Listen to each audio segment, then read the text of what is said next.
We will go now into the topic of the cryptocurrencies and Bitcoin. This one has become one of the hot topics. Recently, I think the Reserve Bank, through the Minister of Finance, also brought together different stakeholders to discuss on whether Malawi should regulate the cryptocurrency. So this is one of the very critical discussion.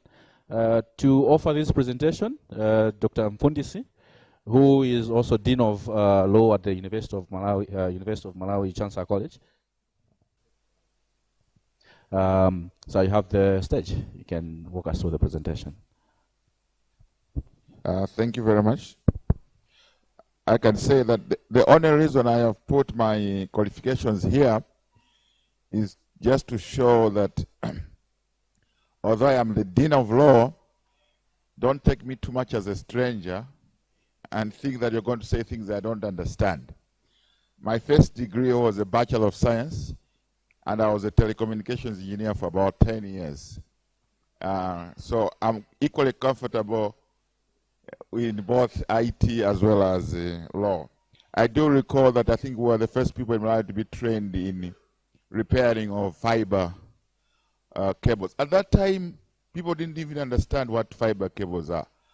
I can bet you a lot of Malawians still don't understand that fiber cables are essentially glass, and that there are actually no cables per se, because people still think there are wires inside there.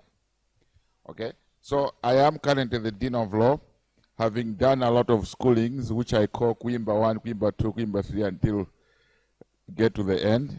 The reason why I put all these logos is just to thank the organizers, except for this, because I'm a postdoc fellow a research fellow for NORAD, and that is my university, and this is the firm that I practice law.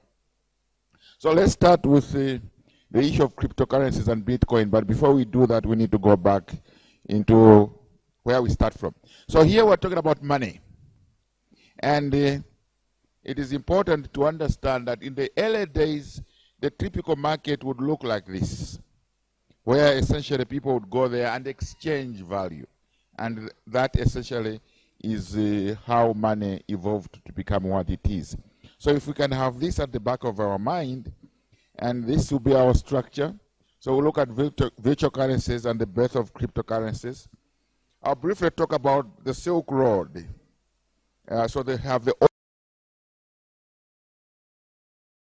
Silk Road and now the digital Silk Road, and then we'll look at the challenges of regulating cryptocurrencies on the basis that they're almost here to stay. So these are things that if you're an economist or a finance expert, you'll know that for you to have anything serve as money, it must be able to do any of these things, or at least all three things. It must be a medium of 1 kwacha or 10 kwacha. Someone will accept to exchange it in terms of value. If you go and take money from the bank, 1,000 kwacha, it will maintain 1,000 kwacha until the Reserve Bank changes it. And it must be an unit of account. We now all talk about how much does this cost in kwachas. So anything to perform the functions of money, it must be able to do in the minimum of these three. So essentially, we have is that the emerging forms of money, which are essentially digital forms of money, is essentially threatening the foundations of money, or the definitions of what money is. And the challenges are how these new forms of money are creating different or new risks. So let's go back to virtual currency. According to the European Central Bank, it says it is unregulated, but it is digital money, which is issued and usually controlled by its developers, and is accepted by the community of the developers or a specific community of virtual users. The key words are it is unregulated, but it is also digital money. The people who create cryptocurrencies are essentially people like most of you in here. Cryptocurrencies is not created by lawyers, it's not created by economists, it's created by IT specialists or IT design. because it is digital. It is digital money. And it's because it is digital money, that's why if you ever go to an economics forum, they will treat it as though it's not money. If you go to an internet forum, they actually know it is actually real money. Now, it is also a digital representation of value. And the key things is not issued by the central bank or regulated by a central bank or public authority. I ask you once again, take the note in your hand. So the note in your hand, like the 2,000 kwacha note, is beautiful and it is money. But I have news for you today. So my note here, my 2,000 kwacha note says, promise to pay the bearer on demand the sum of 2,000 kwacha. So this one says, if I take this to the Reserve Bank of Malawi, the Reserve Bank of Malawi will pay me or will give me 2,000 kwacha. So if I take this and says, look, I have brought this, I want 2,000 kwacha, they will also give me another one like this. But this is not the money itself, because this is just a promissory note. It says promise to pay the bearer the sum of 2,000 kwacha. So this is not the actual 2,000 kwacha. But why is it 2,000 kwacha? It is because the government has said so. That's all. And the definition is called legal tender, or as we say it in law, it's called fiat money. The reason why it's called fiat money is because it has been declared as money by a fiat. A fiat is a government decree. So today, the government can decide this is no longer money, it can issue new money. So it is legal tender because it has been issued by the government, or it has been issued under the authority of the government. As opposed to virtual currencies, they are not issued by the public or a government or a central bank. However, it can still be used as a means of exchange.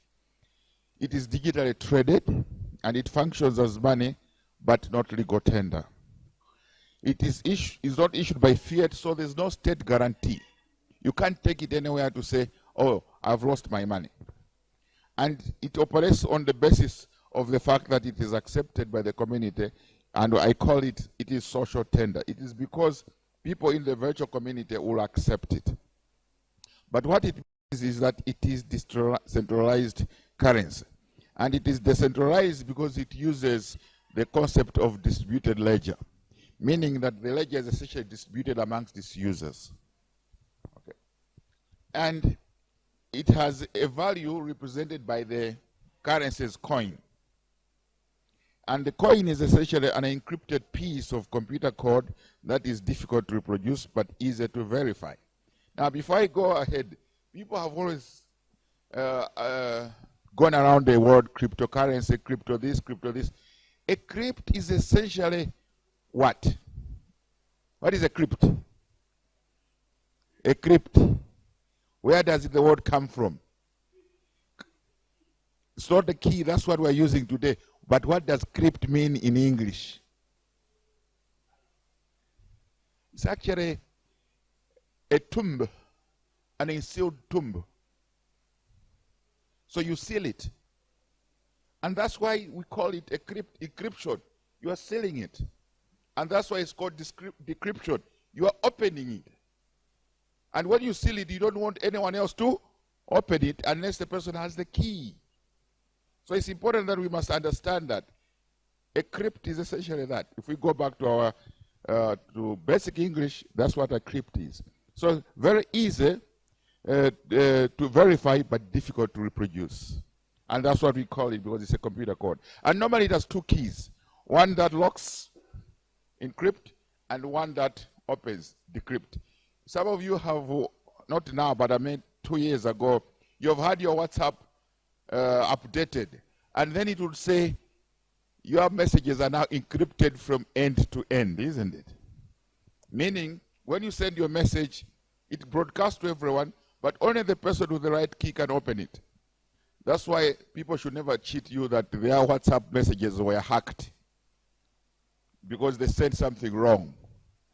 I'm not saying they cannot be hacked, but I don't think, with due respect to Wanabisika and your friends at Makra, I don't think we have the technique and capacity in Malawi to hack WhatsApp messages yet.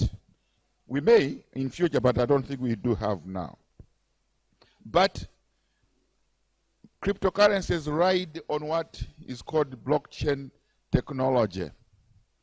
And I don't want to go into blockchain technology, but it's essentially the same thing, that you're having a technology that is now becoming the norm, and where you can actually replicate the ledger on different platforms.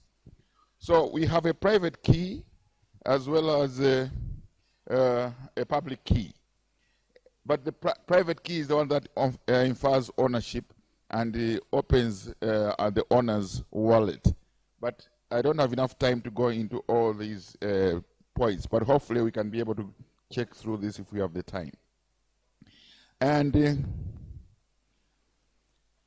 just to say that because it is bankless, cryptocurrencies are bankless. They don't rely on a bank or the banking system.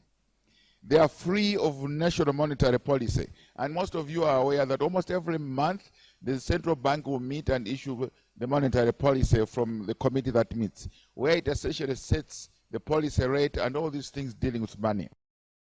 Where, for example, if there's too much money, it will mop the money, or if there's not enough money, it will release money into the market. So it will use things like treasury bills and other monetary instruments to regulate the supply of money. With cryptocurrency, that doesn't happen. And it's important to understand why it started. It started after the 2007-2008 financial crisis, when people realized that the central banks did not have full control, because the crisis happened when the central banks essentially could not control it. So people said, or the people in the IT sector said, a currency which the central bank cannot control. So it was deliberately created outside the central bank, and it's important that we understand that. It does also offer borderless payments, and it is seen to be seamless and cheap. It's cheap because there are no intermediaries. You see, commercial banks act as intermediaries. If I'm in national bank, you transfer money to me from your commercial bank account, then you have to pay your bank certain amounts of money before they get transferred to me, because that's what they do, acting as intermediaries. With cryptocurrencies, that doesn't happen, because it uses what we all call peer-to-peer. So after it has been verified, it is peer-to-peer. The same way your WhatsApp message is peer-to-peer. So cryptocurrencies were introduced as a stabilizing agent and an alternative to what had happened in the financial crisis. And it is immune to deflation or inflation. The inflation doesn't concern it, okay? So it can be attractive to the underbanked or the unbanked. And because it is also not subject to geographical-based foreign exchange controls and foreign exchange rates, then what it means is that you can use it to buy things internationally. And this is just a demonstration of the blockchain technology. The only thing that is important to notice is that the database is replicated. So essentially, is one person or one computer cannot have all the information. Or they can have the information, but the information is replicated. And that's why, if you want to change it, then everyone must verify that that change is true. And because it is distributed, and therefore it is difficult to interfere with. But I think that's as much as I can go on this one without wasting a lot of time. Okay? The other thing is that cryptocurrency are based on cryptography. So cryptography itself is the science behind it, or the mathematics that essentially locks up and opens up a mathematical code for peer-to-peer use. And what it does is that it makes it difficult from third parties to interfere with it. It also prevents duplication or multiplication, which is sometimes can be common with digital information. It also has what is called a double spending timestamp, to ensure that if you try to copy it, you can't spend it again, because it will show that it has already been spent. Now, the most famous of the cryptocurrencies is Bitcoin, and that's where we go next. I think I'll skip this one. But it's not the only one. So this is an example of some of the top cryptocurrencies that are there in the world. They've got Litecoin, Ethereum, Zcash, Dash, Ripple, Monero, Neo, Bitcoin, Cardano. And you can see that all these names sound strange because this is a different type of money. Okay, but all these ones are the ones, some of the ones that we have. Now, the first thing to say is that in Bitcoin, there are no coins in Bitcoins because Bitcoin doesn't operate the way we think. There are no coins. This is, in fact, just a representation of Bitcoin. So there are no coins in Bitcoin. And it is bought using fiat money. So the same kwachas, or if you have dollars, you can use it to buy Bitcoin.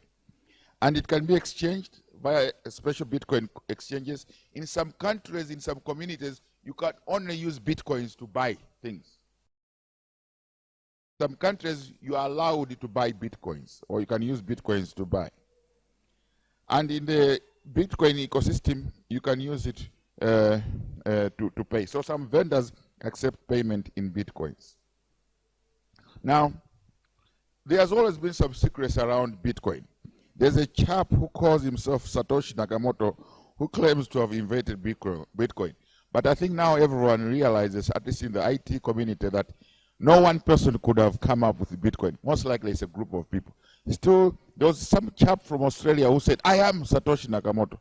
But I think people quickly realized that he was not. So he came up with this 2009, time after the financial crisis, essentially as an alternative. Okay? And he uses the blockchain database. In fact, he was one of the first ones who said, we're going to use this technology. And he solved the double spending problem as well as creating a peer-to-peer network. Now, one thing about Bitcoin is the fact that it's anonymous. So it's a little bit like cash. If you have your 2,000 kwacha in your pocket, you really don't know where it came from. You don't know who has touched it.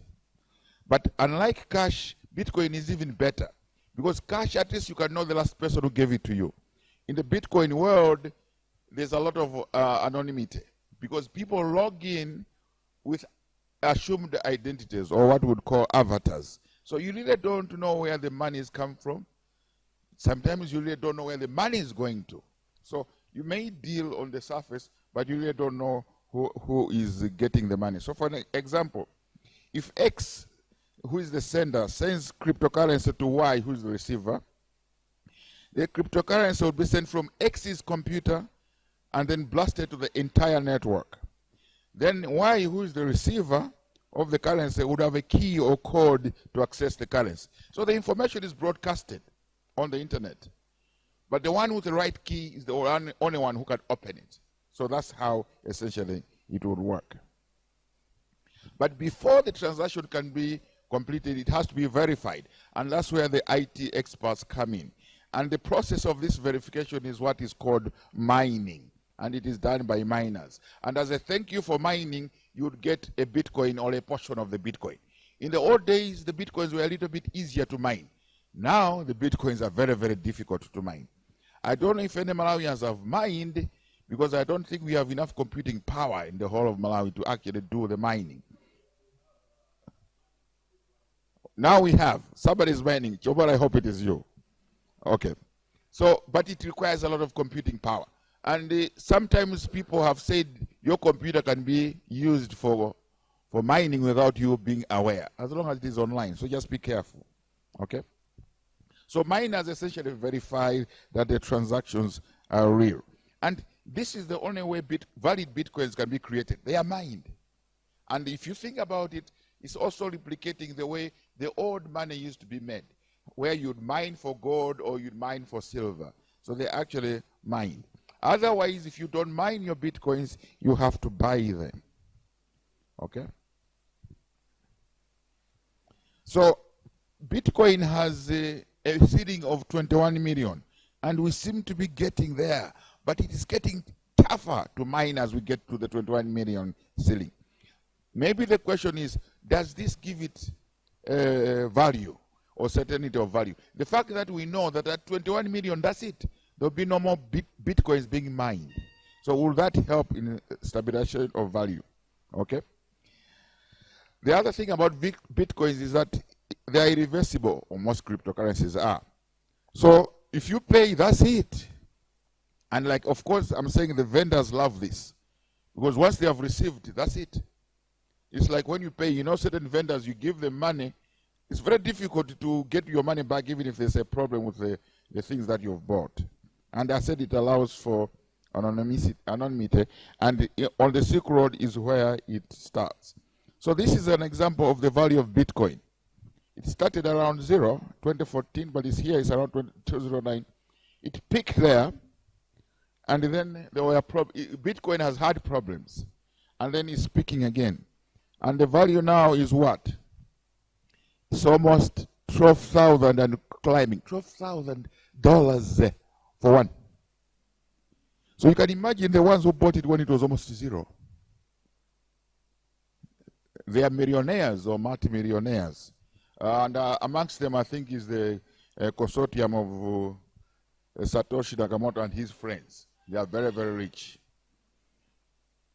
Now, because of the anonymity, it is attractive to criminals, and that's where the problem is. In around 2016, there was what was called the ransomware, where essentially they hacked systems across the world. And what was, I think, serious was in the UK, where they hacked the national health system. And in the UK, unlike in Malawi, all information in hospitals is on a computer. So what they did was they hacked and closed the system. No one could access it. And then they said, you must pay us or else we make all this information available to the public. So all those visits, all the medicines you've been collecting and all the diagnosis you've had would be made available. The UK government said they were not going to pay a single cent or a single penny because they don't pay or succumb to terrorists or blackmailists. But somehow the system came back, and your guess is as good as mine. However, the people who did the ransomware said payment must only be in Bitcoin. Now, you may think that Bitcoin is all bad, so it has its own good part.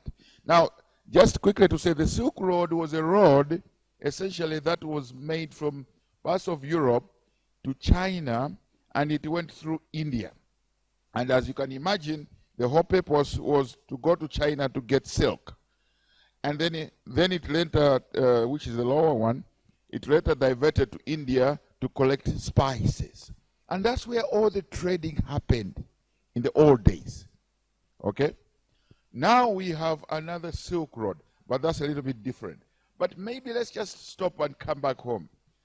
Are we having cryptocurrency issues in Malawi? Are we just talking about this? So a research done by Mr. Tangalimoz this year of using just slightly over 400 respondents in the cities found that, for example, 10.5% of the respondents use cryptocurrencies.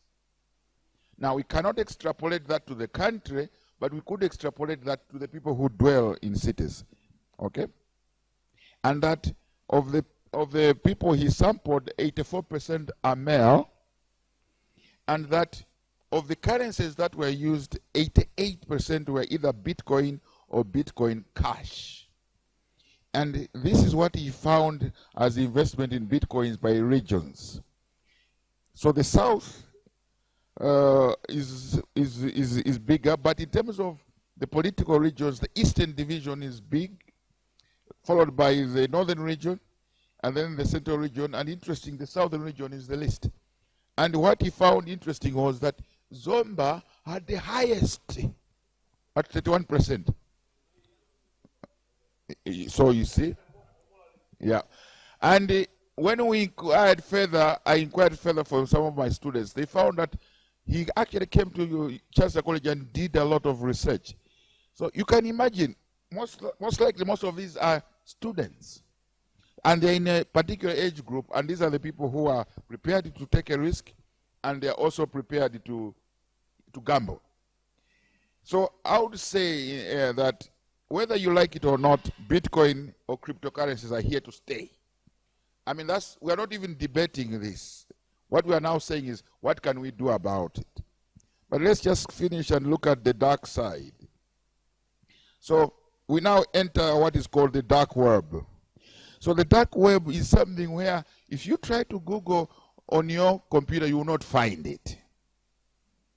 It is like what we call kumidima or whatever we want to call it. You need actually a special software, normally called Tor, for you to be able to go there. And you don't be surprised, Tor was created by the US government. So you go on the dark web, and there you visit another internet. But it's not the one that we Google and find out all the information. Tor is still supported by the US government that tells you all, and it plays a role on state security. It also allows journalists and others to be able to securely contact their sources. So you may think the dark web is all bad, but I'll just give you an example. If the government, any government, wanted to send money to its operative who is, for example, let's give an example. The government has some agents at Chancellor College. Do you think they want to send the money for a clandestine operation? They'll send it through their national bank account? No. The government must find a way of sending the money underground. It happens throughout the whole world. So the dark side or the dark web is not just used for bad things, but it's also used for state security and overt operations. So welcome to the new Silk Road, or what is called the dark web. And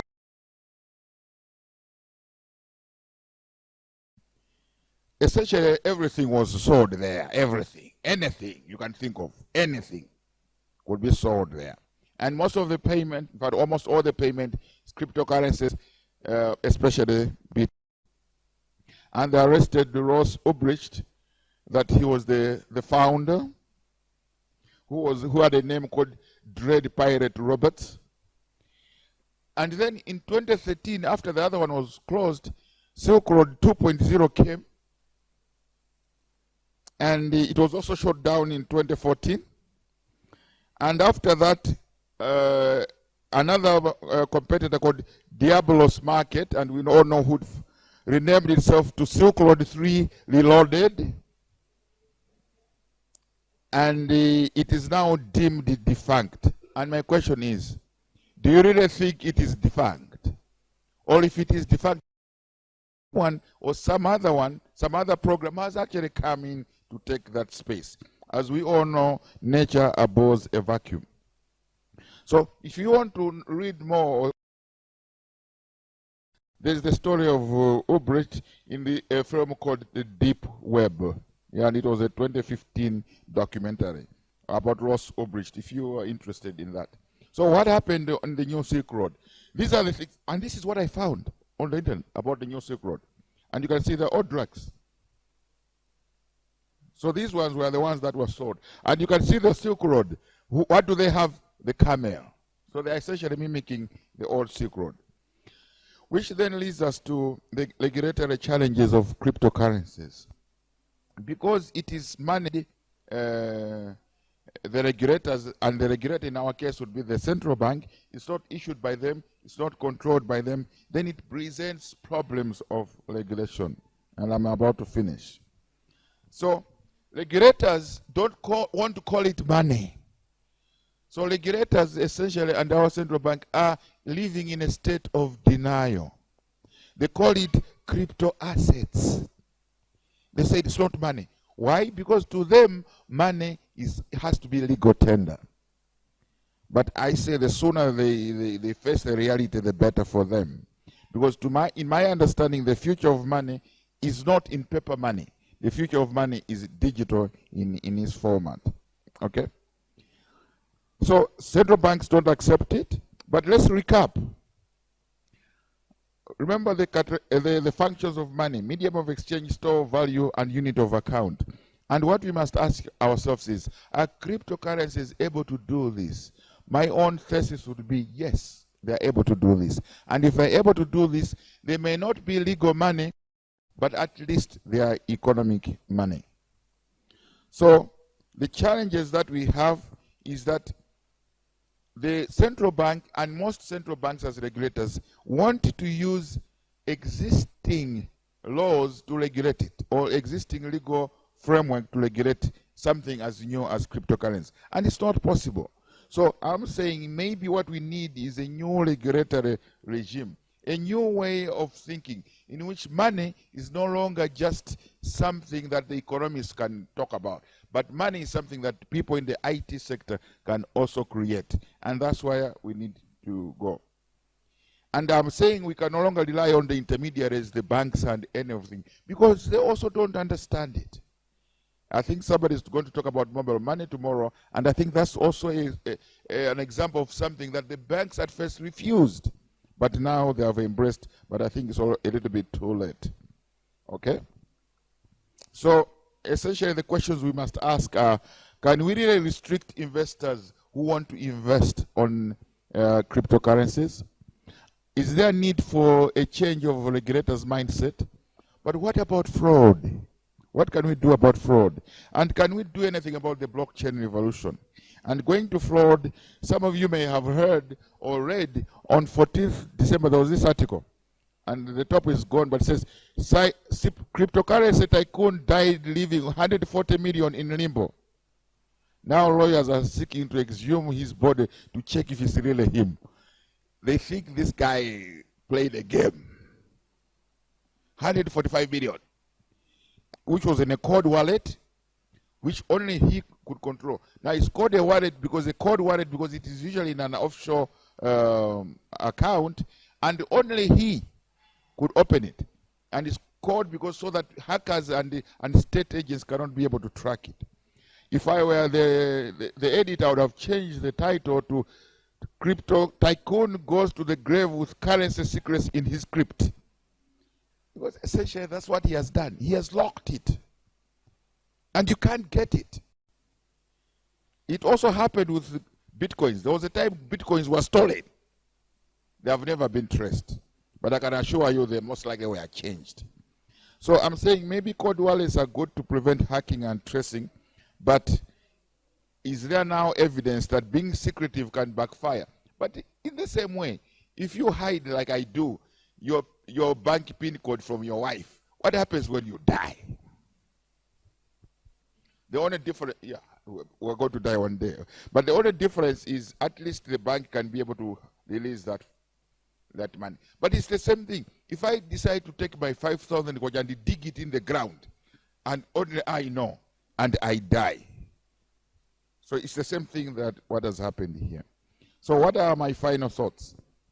My final thoughts are, what is money? So I think cryptocurrencies have challenged the foundations of money.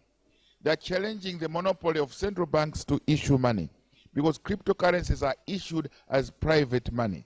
They're issued not by central bank, but by ICT experts. And they're challenging the foundations of money. So can a decentralized currency survive without state guarantee? Maybe the question is, what will hold its value? Because we know the kwacha, the value is held up by the state guarantee of Malawi. And the fact that the central bank would do something if there are too many kwachas or too few kwachas in circulation. And maybe the other question to consider is this, are these not another set of Ponzi schemes or the pyramid schemes? And there was a lady who was supposed to have been arrested in Lilongwe, who was essentially trading in bitcoins. No, I think she was not trading in bitcoins. She was trading in Ponzi schemes, pyramid schemes. But she had created it as a bitcoin. And there is evidence to show that most of the Malawians who think that they are buying bitcoins actually are not buying bitcoins, but they are actually part and parcel of the pyramid scheme. And bitcoin is one of them. And then there are the extraterritorial challenges on regulation. How do you regulate something which has no boundaries? How do you exactly regulate that? Otherwise, let me invite questions if there are any. Thank you very much.